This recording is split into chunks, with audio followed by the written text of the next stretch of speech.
tell myself at the Revels room by myself with my friends. Love radiates like sunlight through the lives that you've touched. A never-ending sunset I cherish. Everybody, welcome to My Truth at the Revels room. And today I have a beautiful, boisterous, vocalist, singeress. I'm trying to add actress with singeress person with us. Miss Maya. How's it going? Hello. That was a great introduction. I love all the S's at the end. Oh yeah, man. You know what I'm saying? I gotta do it, you know. I interview nothing but dope people, so I gotta make sure, you know. So I'm flattered to be here. So thanks for having me. Thank you. That means a lot. But I'm pretty sure you're gonna be very opinionated in my first question. But my first question is just to feel the vibe, just to feel the energy. I ask it on every show. I don't know if you've seen any, but the first question is, what type of music is in your playlist? Because I feel like music tells a lot about you. So I would like to know what type of music is in your playlist. Right now, I go back and forth between one of my favorite playlists on Apple Music is called the Mood playlist. So that's like any up and coming, sometimes new R&B artists will be popping on there, but also just your current people like Giveon. I have lots of Giveon, Lucky Day, Queen Naja's last project was really good. That's been on like on a reflow kind of shuffle. I have there's this station on Apple Music that's like Maya's station. Like they literally just shuffle what they think I want to hear. And sometimes they flow in some like people I never heard of. So a lot of times I'll just save new songs that I'm randomly hearing. Like I heard a new Mario song the other day. Mario? Like, I Love You Mario has a new song called Mars that's fire. And Mario. Yeah. And I was like, he sang it. Like I ain't heard a good Mario in a minute. But I'm a huge Beyonce fan. So Beyonce's always in the mix. Meg Thee Stallion, Cardi B, Summer Walker.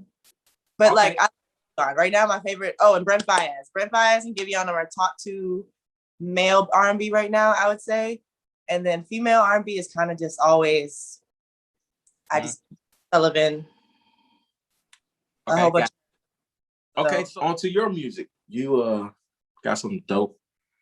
I don't know what to say. What pitch, a nice voice, a nice distinct sound. I don't know how to say it. But yeah, it was like, okay. Especially the last little clip that you dropped.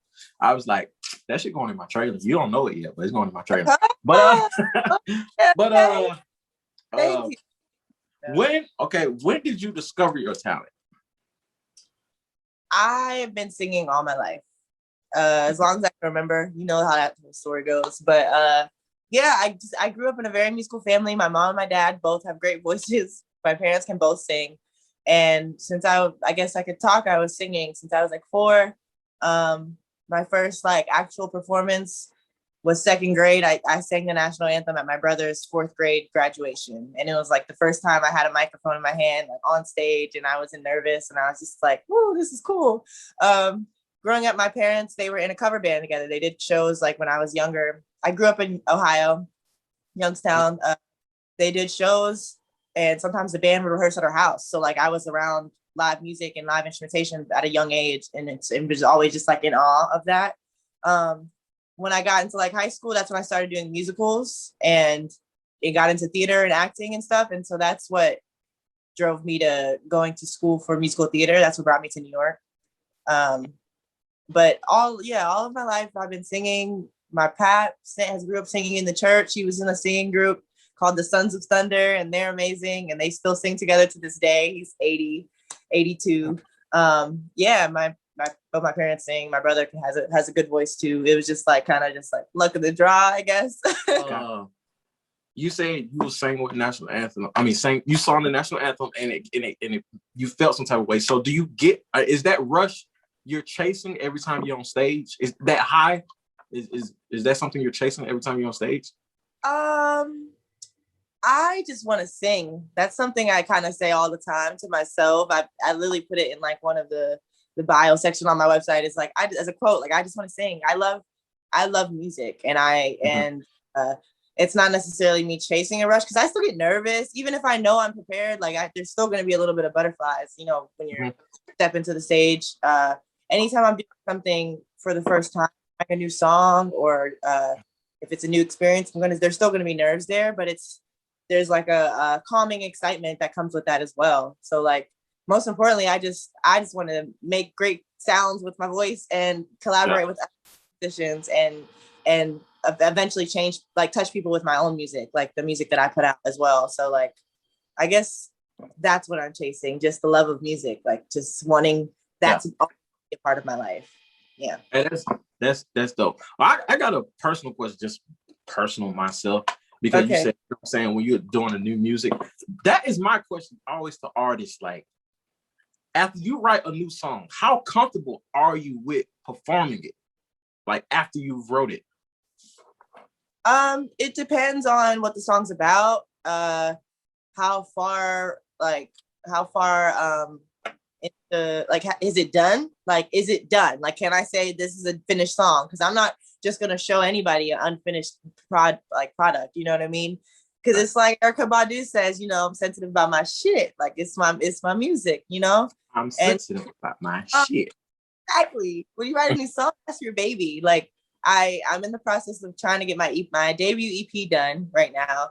And I already know what I want to be the single, and that's my baby. Like, that song is my baby. So like, I've played it for people and stuff, you know, but only because it's very close to being finished. And it's like, okay, I'm proud of the product that I have right now. But you know, other stuff, like I've written songs about things that are very near and dear that stem from just like stuff I experienced in life. And the first time performing that live was a very like moment of, okay, like or been releasing it, even it's kind of like therapy, like, okay, I'm sharing this with people, you know what I mean? So sometimes it can be done, but other times you're like I'm itching, I'm sitting on some heat waiting to show people, but like it goes both ways. So for me, it depends on the content matter. Gotcha. So each situation dictates how. Gotcha. What do you do about writer's block? Because that's what I'm having like right now. Because I don't know if you've seen, but I like do skits and stuff. And like I'm not just gonna put anything out there. It's gonna be clever. It's gonna be unique. It's gonna be something like, damn, what the fuck made this motherfucker think of this? You know what I'm saying? But like, I have some ideas, but before I actually start doing it, I replay it in my head probably like 50,000 times. So when I do it, it's already damn near done. I just got to do it. Yeah. So that's right now when I'm having writer's block. I won't say writer's block, but creativity block. Yeah. So what do you do about that? So I wrote my first song ever when I was like 14. And it was literally like a little gospel song that I wrote for a talent show in like whatever sixth grade I was in, sixth grade. After that, you know, that was the first time I wrote. It was like this big thing because I'd always been singing, but it was the first time I wrote something, and it was like this thing of like, oh, now that means you need to just be writing stuff all the time. And as I got older, like my writing was always very sporadic until I started living. Like, you have to live. For me personally, when it comes to songs, like you have to live through things to experience stuff that you're going to want to put in storytell through a song. Like my first single that I put out, I literally wrote after one of the worst like weeks of my life, and literally it just came out of me naturally. Like it was a song that I just came up with out of just experiencing certain things. And same thing with all the other songs that have followed. Like there's sometimes that I can hear a beat and I'll be like, oh yeah, I can write. Cause like, you know, when you're an artist and you're also can write, and with the way the industry is right now, like it's kind of like a conveyor belt of, you got a trap beat, you got a good sounding beat. It's easy to make a dope hook that's gonna go. But as far as like the songs that are about stuff, like actually about stuff, you got to live life to experience that. Like, so right with writers, I never really put a lot of weight on myself to write. So I never really felt like I had writer's block. Like I wish I could be one of those singers or artists that are like, okay, I have an off day today. Let me grab my journal. Let me go to the park and look at the sun and sit down and write a banger. Like, but it's not like that. It's literally like wow, I just had this crazy summer relinking up with somebody that I haven't seen in years. Boom, song, just because life, you know what I mean? Right. Like how it's been for me. And so, but yeah, it's different with anybody. Like writer's block is real for sure, but I don't have any like magical tips as far as how to get out of that. Cause like, you just helped me. You just gave it to me. Too much pressure on yourself. Yeah. Like let it flow out of you. No, you said you gotta fucking live life. Yeah. Like, I mean, how the fuck you gonna create something if you ain't without shit? So because I guess a lot of people like to sit in the house and just think of something. Like I guess you're not gonna get it like that. You gotta go out, motherfucker. Yeah. But this is gonna be my last question about the music. Okay. Got plenty more. I don't know, some might come, but it's a two-part. It's a two-part question. What is the worst thing about being a live performing artist? The worst thing? Oh, yeah. Or least favorite. Or at least what? Or at least the favorite thing? Yeah. There is nothing like live music, live instrumentation. Like, okay, so the year 2019 was a very formative year for me creatively. I found out about this one open mic that led to me finding about 2 other open mics that went on in New York. And I just basically fell into this underground circle of a whole bunch of talented musicians and artists that most of them already knew each other. And I just found out about just from randomly going to this one open mic. It was like, I met some great people that were like, oh, yo, you're dope. There's another open mic we go to on Mondays. You should come. And I was like, bet. Go to the one on Monday. And they're like, oh, it's you again. There's another one we go to on Tuesdays. And I was like, oh, bet, I'm there. And after that 1 week where I literally went to 3 open mics back to back to back. I was at those open mics, frequenting them throughout the entire year, but leading up to COVID, like going into the holidays before COVID was like the last couple times I went to open mic. But a live band, there's nothing like it, because you just ride the wave, and the whole song can change into something like it just, there's nothing like it. Like literally yesterday I was going down memory lane looking at open mic videos with a friend that I just like, a new friend from here in Atlanta that didn't experience seeing me sing live in New York, you know what I mean? So I'm like trying to show him like what I'm about, and just watching how the band it's like a magical moment. Like the magic is being made like right in front of you when you have some live drums, a guitar, bassist, and sometimes you get a little saxophone in there. It's live. Yeah. It's just it's like electrifying. Like I love live music, even if I'm not part of it, if I'm not singing, right. Just watching it as a spectator, it's still, there's nothing like it. Like so are you based in New York, Atlanta, Ohio? I moved to Atlanta about a month ago. Okay, that's what's up. Yeah, I lived in New York for almost 7 years, and the timing of everything as far as like COVID, like, you know, New York is taking a little longer. They're starting to get back to normal now. Like they're trying to truck it along now, but back in January when my lease was up, shit had to, like, I had to decide, and it was like, right. Do I want to renew this expensive ass lease, you know, and in New York where there's not much opportunity for me right now to make money to be able to fund my career and do the things that I want to do. And I have a couple friends that had relocated down here to Atlanta that were loving it. And, you know, I'm a singer, but you got to have a survival job before you're making most of your income from music. So I work as a server. I work in hospitality. I've been working in a restaurant for the last 4 years. And so I knew I could come down here and get a job like that. Whereas in New York, there was no work. Like people, you know, work for a while, like leading up to beginning of the year. And it was just different circumstances there. Like New York will always have my heart. I love it with everything in me. And I probably will go back in like 3-5 years. Maybe we'll see what happens. But I took a leap, and I'm excited to see what happens here in ATL. It's been amazing since I've been here. Like I've already met so many talented, amazing people. Networking down here is like insane. Got a new job, started a new job. Like I can't complain. You know what I mean? It's been crazy. It's been a crazy like month and a half, but yeah. Would you like to shout out those open mic spots to people that might like open mic? Rose Hill Mondays was like church for me. Rose Hill Mondays happened. Rose Hill Mondays. Rose Hill Mondays. It was hosted by the Melanie Daniels Walker and Melody Ray. They were amazing hosts and singers and teachers, and I met so many amazing people there. Shout out to Pimp Down Player. That was the one I used to go to on Tuesday nights.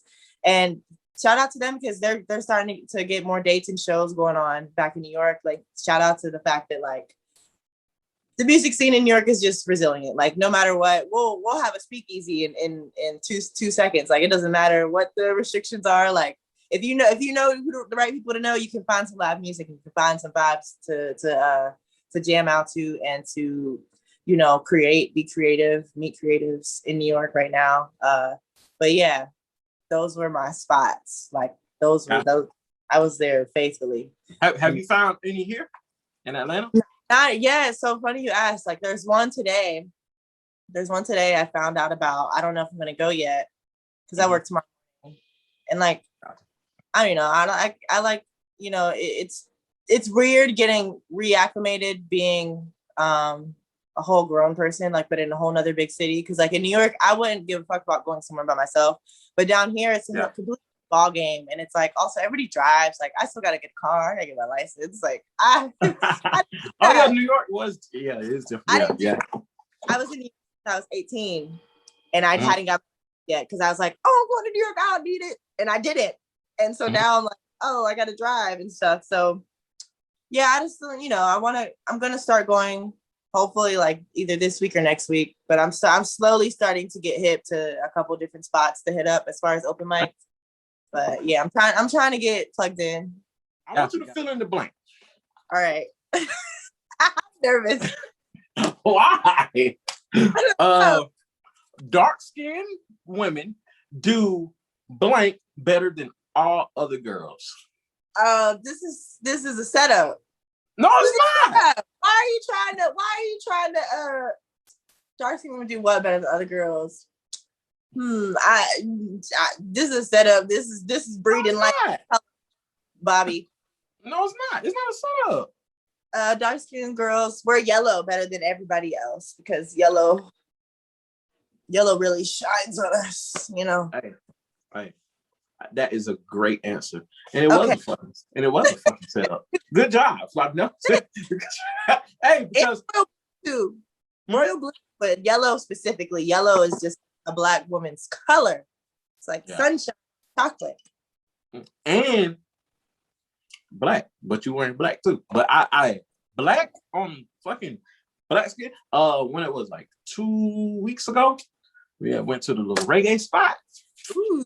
It was a lot of fucking. I never seen so many Black beautiful women in one spot. I was like, why do we gotta go? It was like, you ever been like liking something and then you get an abundance of it? It's like you going shock.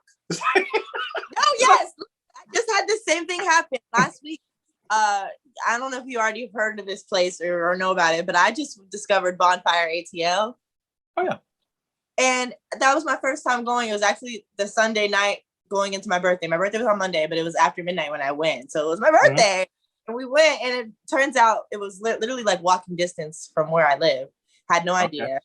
And we walk in, and there's all these vendors. Again, just gorgeous Black people everywhere. All these vendors selling clothes, jewelry, everything. Food, edibles, drinks, cocktails, you name it. I was walking around like every 5 minutes. I'm like, I just can't believe this is right here. Like, this is so cool. And I'm like, I paid $5 to get in here. Like, this is what? Like, this is amazing. DJ, everybody got like, there was a silent disco going on, like multiple color, different headphones. People are jamming at 3 different DJs.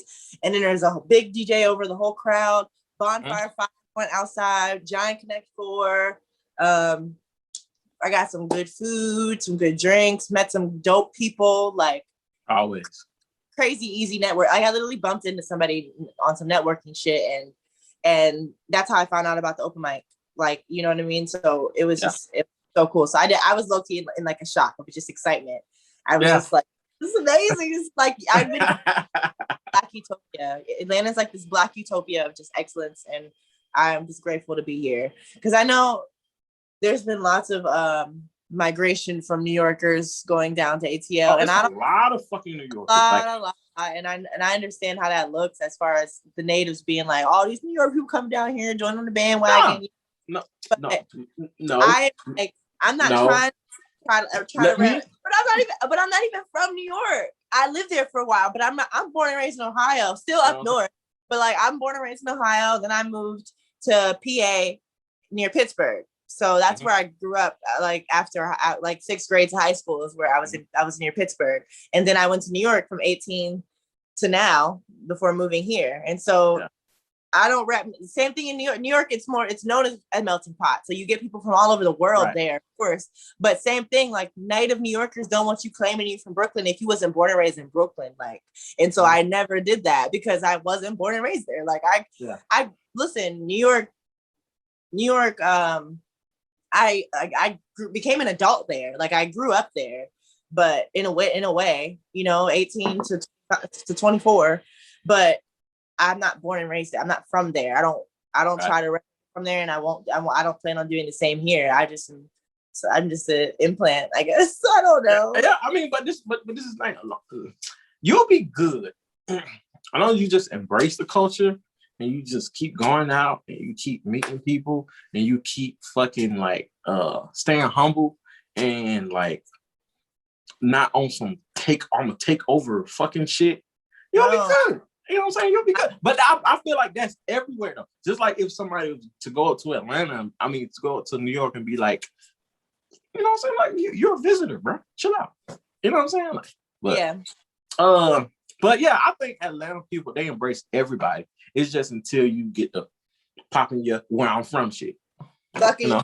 Talk about I got that. Yeah. But other than that, I mean, because when I went to the reggae, like he was like, I heard there's a lot of New Yorkers in here. The shit got loud. It's a lot of fucking New Yorkers in okay. Yeah. I mean, I got some friends from New York. Yeah, you gotta tell me the spot you went to too. It was I got a lot of spots I go to. I need I'm okay. We'll take it later. Next question. Have you ever went on a date and didn't feel safe? Yeah. Have I? Well, let's dive in. Oh, okay. God. Okay. First, where? Second, the time, like was it in the morning time, the evening time? It was during the day. It was during the day? Yeah. Okay. Like it wasn't an official date. It was more like just like the first time we were hanging out outside of eating naturally out somewhere else. Like, you know what I mean? Mm-hmm. Yeah, it was during the day. The person came to pick me up and it was just like, so the way that I found out that they even met me, I met them walking to this was recent. This is in Atlanta. Okay. Walking to the station to get on the metro. What do you guys call it? The MARTA? MARTA, yeah, the MARTA. I'm coming down the steps, they're coming up the steps and they're like hollering or whatever, like saying hi and all that. Fast forward to us hanging out. Turns out he saw me walking down the street from his car at first. So you know how there'd be little boys like selling water bottles on the street? Okay. I was buying a water bottle from the boys before getting to the MARTA station. And he tells me like, oh yeah, I saw you buying water from them little boys. He was in his car, went back to park, got out of his car and came up the steps to run into me. Damn, baby, you stopped traffic. I'm trying to do such a thing. Okay, wait. This was because you seen him doing this, or just because he told you later on? He told me later on that he actually, because I thought I just naturally met him walking down the steps, passing each other on the steps, but no, he saw me when I was a pedestrian and he was in the car, and he went back to park at the station so he could meet me and meet me in person, and so it worked. But that's creepy. In retrospect, is it not? Is it not? But I mean, okay, when you say it and you paint it like that, it seems creepy. But if you have some nice soft music and you say it's slow, it probably sounds like a very romantic meeting. It would have been romantic if the person treated me differently. Like the way they went about the whole day made it creepy. But like if they were actual gentlemen and like was just actually admitting that on some like cute meet, like to be honest, like this is what happened. and they were a gentleman, then it would have been a romantic story. But now it's a like, that was kind of creepy story because So that was the only thing. So that was the only time you didn't feel safe. No, that wasn't the only thing. I thought you was gonna say some shit like, then we went to some spot to eat and something. It wasn't a date. It wasn't a date. It was just an encounter. It was just an encounter. It was just like we linked still, and the time that we spent together, I was like, I'm ready to go home in my head. But I'm like, I can't pop off how I want to pop off because I don't know how they pop off with women popping off. And you got to think about that shit as a woman. So like, yeah, I was like, fuck, I gotta make sure I make it home. But this is interesting for sure. No, it was just basically like, the advances that were being made towards me towards the rest of the night. It was like, just because you hollered, got my number, we decided to hang out, it's like he automatically assumed that he deserved the kitty. Like just facts. I mean, yeah, super aggressive. Super aggressive is always, I guess, creepy the first time. Yes. Yeah. Like, especially because it wasn't no Tinder shit. Like it'd be one because like, people on Tinder, they automatically assume that it's just like a hookup app. We didn't meet on Tinder. We met in person. You know what I mean? I really was kind of like beside myself of like, why do you think that you just like pick me up off the street? Like I'm like, you're about to just, no, it was very uncomfortable. And I made it clear that like, wasn't shit about to happen, and they took me home, and that was that. But also something else I just have to been getting used to being down here in ATL is y'all's gun laws are different because way different than New York, of course. Yeah. It's so strict to get a gun license in New York because I was looking into it. Very strict. Like you get like that's mandatory. What, like 5 years, 6 years in New York or some shit? Yeah, but like even just to try to get your license legally is such a hard process. Like they don't approve everybody just because. Like, but anyway, being down here, part of that, the rest of the reason why that day was just so like crazy. Person was taking me home, which I was like, because like I got smart a couple times, but I didn't like pop off. But I was just made it clear, like, you know what? Well, I wasn't really feeling none of that. He could have been like, well, fuck you then, bitch, get an Uber. But they took me home. But I'm like, I'm surprised that they didn't just act like I could have just got it. I couldn't have just got an Uber because I could have. I mean, it's because you in the South, like, we gonna talk shit. We gonna be probably dicks and mean, but we still not gonna leave you out to dry. Like when we drop you off, we probably gonna be like, stupid ass bitch. Yeah. But we gonna take you home. But we gonna take you home. You know what I'm saying? But we gonna take you home. I've been catching on. I've been learning. You know what I'm saying? I'll work out here. But in New York, y'all was ruthless, boy. Like, yeah. I don't have something with New York. The other part that I was just like, okay, she's driving me home. We're at the light, a red light, and he reaches into the back seat and he got a little tiny book bag. And he's like, see, this is why I like being in Atlanta. That's why I like driving around Atlanta. Unzips his book bag, I got a whole AK, AR-15. I'm like, that's a big one. Yeah, I want to get one too. Like, I didn't know what to say. Cause I'm like, I know I pissed you off. Like, you know what I mean? Like, I know I pissed him off. He probably thought this day was going to go way differently. Like, and now he's taking me home. And so now he randomly showed me that. I was just like, no. This is the thing. Okay, I'm gonna tell you, being here. I'm a man. I can deal with rejection, but I know a lot of niggas can't deal with rejection. You know what I'm saying? But it is sometimes on how the woman rejects. Like if a woman be like, I had a nice time, probably not tonight. I would love to see you again. You know what I'm saying? But I just want to, go home right now. That's cool. You know what I'm saying? A nigga can respect that. But you go like, no. I can still be like, oh, okay, all right, cool. But other niggas might be, walk, motherfucker. You know what I'm saying? But it depends on how you reject it. But I hate telling you that as a woman. Like, you got to watch how you reject the niggas. But it's really some lame ass niggas that don't know how to take it. In this situation, I was very calm and reserved. I was my voice didn't waver. My voice didn't shake. It didn't change. It didn't get loud. I was very calm.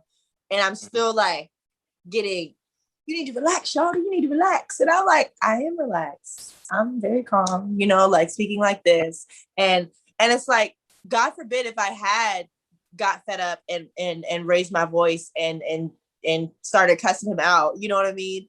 Then what? Because who knows? I don't know what is your trigger for you, because the rest of that night it did basically turn into, well, fuck you then, bitch. You know, he dropped me off, turned into this whole thing where the next day I thought it was clear that, like, yeah, I never want to see you again.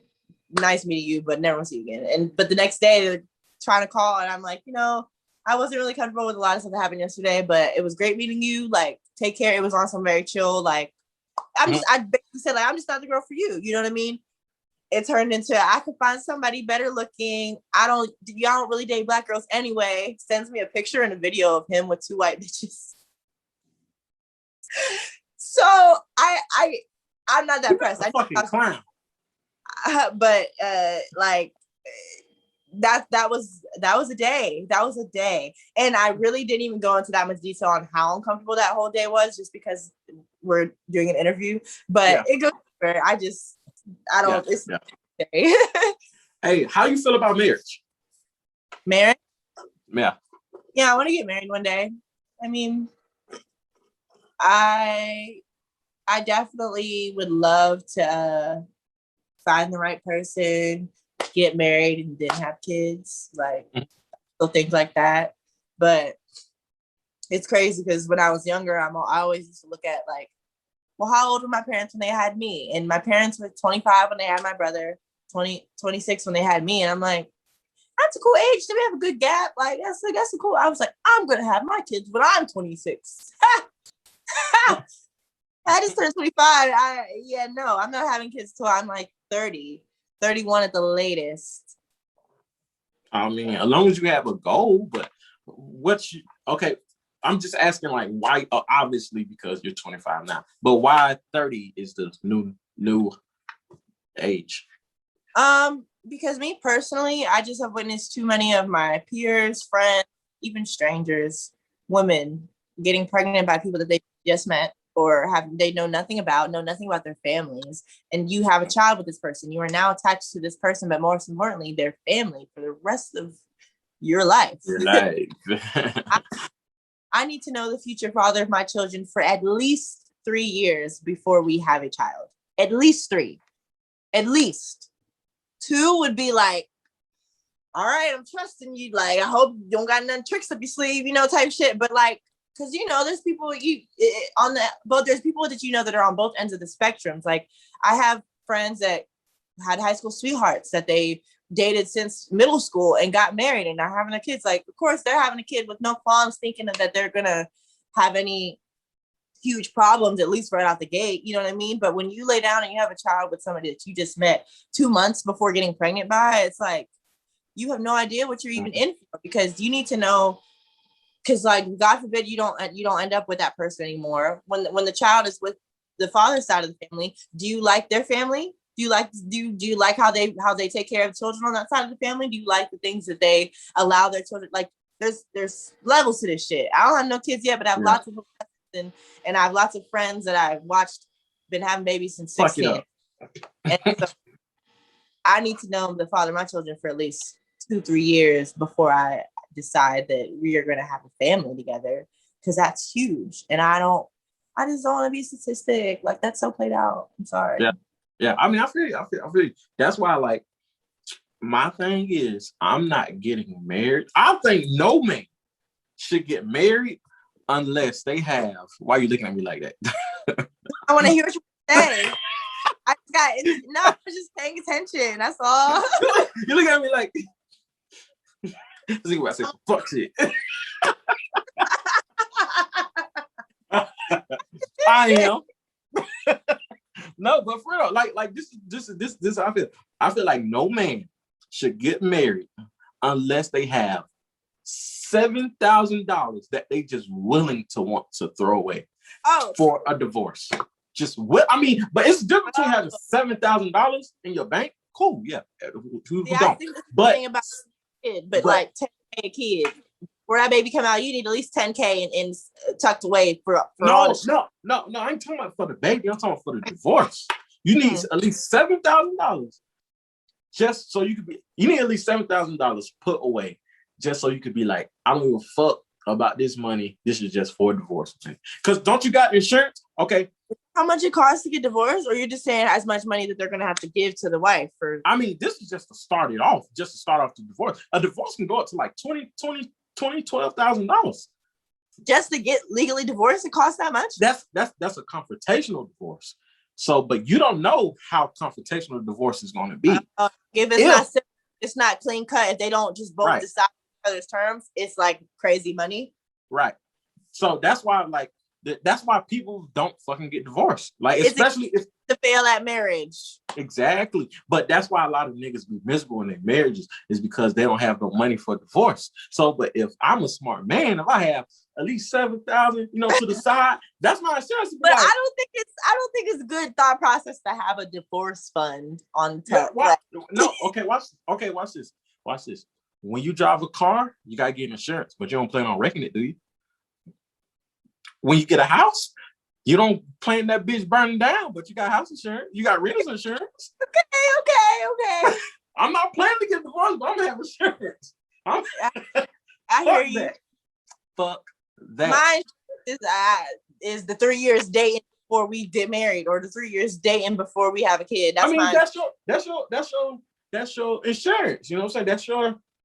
That's your, you know what I'm saying? But the laws and the state and the system is gonna look out for you anyway, for your favor, because you're a woman. Let's call a spade a spade. So you don't have to take as much on being a boss and having my own empire and shit. So I'm having a prenup. It's okay. So you'll sign a prenup? They're gonna sign a prenup. No, will you sign? This is my other thing. I don't care if a man has 1 penny. I don't care if a man has 3 pennies to his name. Sign a fucking prenup. Because when you get a divorce, a woman gonna find a way to get a penny and a half. That means a penny and cut your that mean a penny and to cut your other penny in half, so it don't mean shit. So, the hell you mean?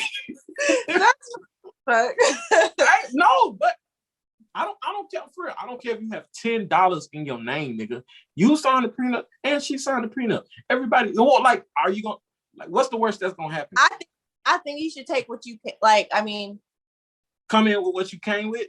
Yeah, unless I helped you unless I'm like the executive, whatever. Oh, I need to put my chart. But this is the thing, like,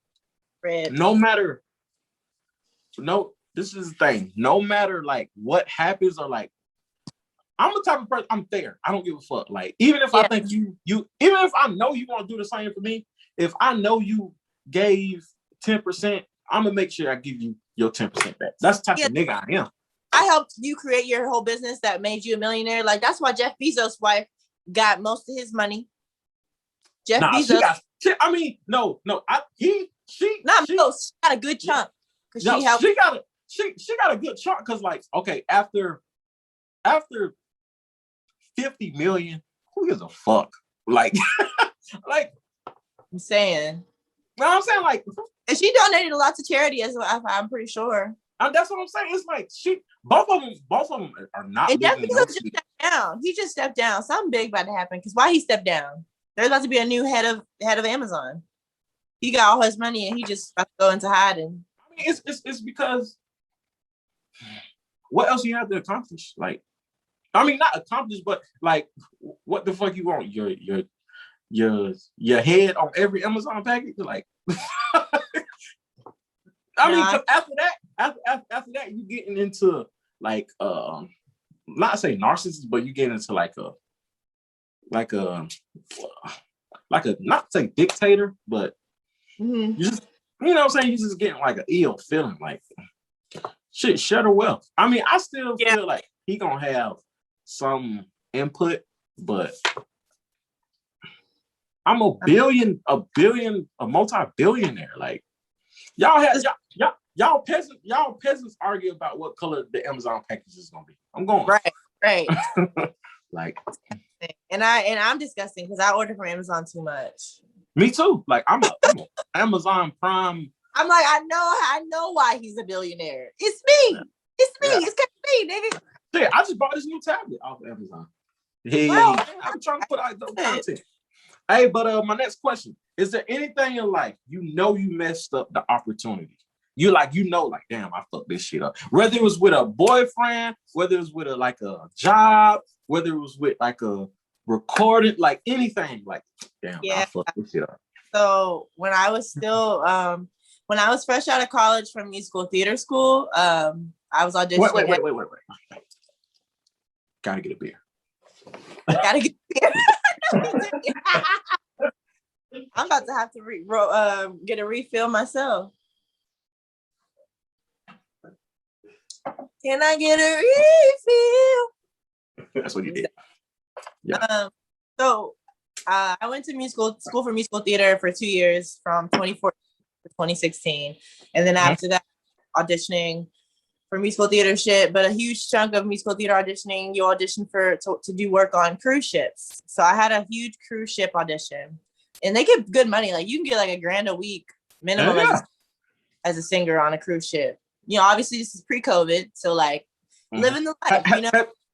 Have you ever been on a cruise? Like, no, I don't desire to be on one. That's the thing. I was gonna say, like, getting paid to sing on one, I would do for a couple months, but people go crazy on them boats, man. Especially the staff. Like, they get overworked. They get very depressed, suicidal. There's like a whole statistic and articles and shit about like, you know, cruise ship staff killing themselves, jumping off the boat and shit because it's like terrible. Just terrible. And you're away from your family for so long, you barely docked, like it's just so like I considered it, as far as doing it as a singing gig, getting paid to be on there, I considered it. And I had an audition for Caribbean Cruise Lines. I'm pretty sure it was Caribbean. And most of those cruise line auditions, as a female, you're going to be asked to sing some like hard ass Whitney Houston song, which I was asked to sing Dance with Somebody, I think, plus the modulation. You know, she has like modulations in all of her big songs from around that. And I definitely fucked this up because the casting director, the person behind the table in the audition room, is one of my old teachers from college that I went to. He literally taught me for weeks for a whole semester. And I walked in and I heard him like tell the other auditor, like, oh yeah, she's good. Like like literally like gassing me up. And I had lost my voice recently. And so I'm going into the audition knowing that my voice is not like where it needs to be, but I didn't want to not go. Because at the time I had an agent temporarily for musical theater stuff. And so they got me this audition and I'm like, oh, dope. I'm auditioning for an old teacher. Like, yes, I'm gonna go. And my voice was it was just a bad morning. I got in the shower late, like to get ready for the audition. So I was rushing. I didn't get to warm up as much as I should have. Got to the audition. I walked in. I see him like telling him like, give him like the nod of like, this person's gonna be good, you know? And I start singing and my voice was just not there. It was terrible.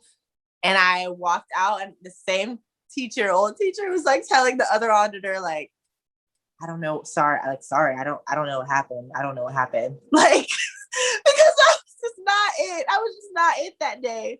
I was so embarrassed. I went to a bar.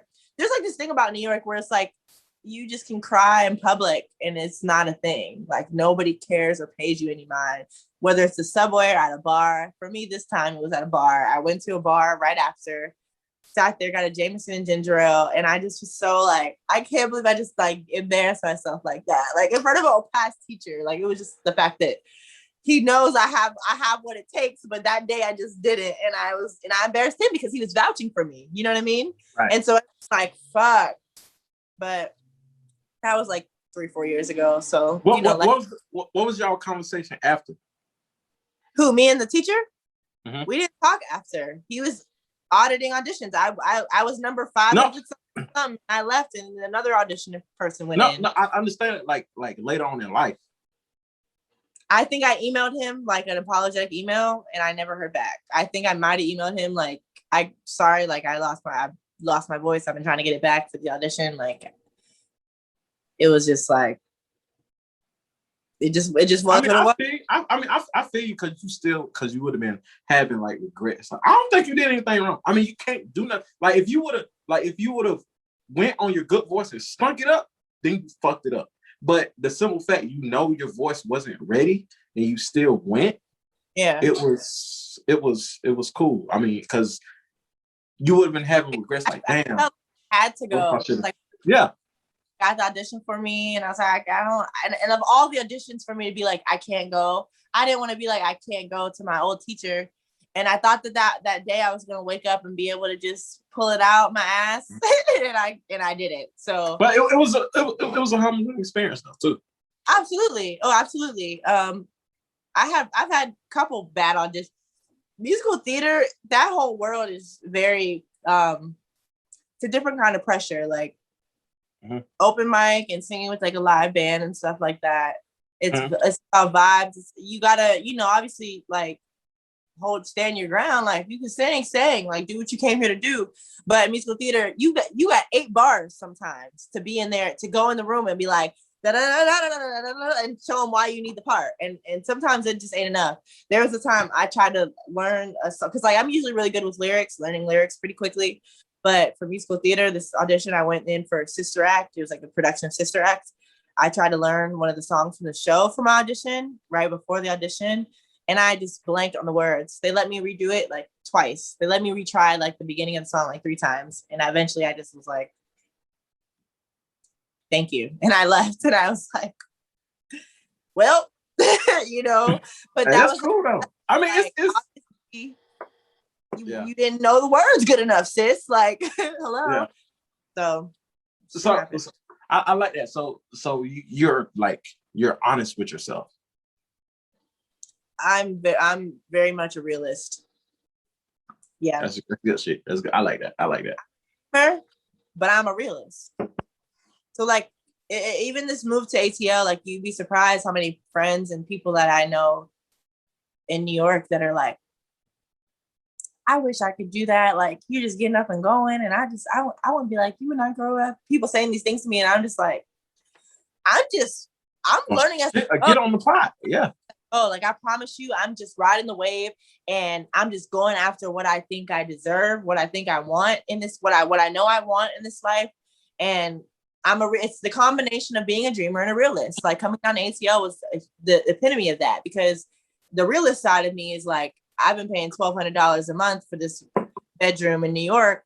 My lease is up. Do I want to renew this, or do I want to move down to ATL, low key start over as far as the creative front, get a new job and shit, but could be paying $600, $700 in rent for when me and my girl get a house. I'm planning to get a house with one of my very good friends from college who has been down here and killing it in ATL since like last summer.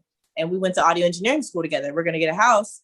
And like the cost of living is way different down here. So the realist side of me, when it came time to like New York or somewhere else, it was kind of easy, because I'm like, I'll be able to save more. I'll be able to make money, but also be able to save more, fund my career, get things done that I want to get done. The dreamer part of me was like, hell yeah, new city, let's do it.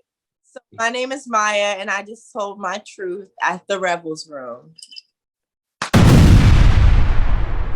Ooh, feeling paralyzed once I realized things will never be the same.